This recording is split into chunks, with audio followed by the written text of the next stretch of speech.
vocês? A tia tá morrendo de saudade.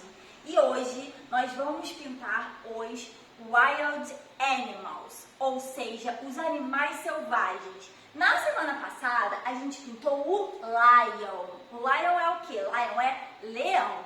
E na aula de hoje nós vamos pintar o Lion, o Elephant, o Monkey, ou seja, nós vamos pintar o macaco, nós vamos pintar o elefante, nós vamos pintar o leão, vários animais selvagens na aula de hoje, beleza? Então eu quero que você pinte bem bonito, tá?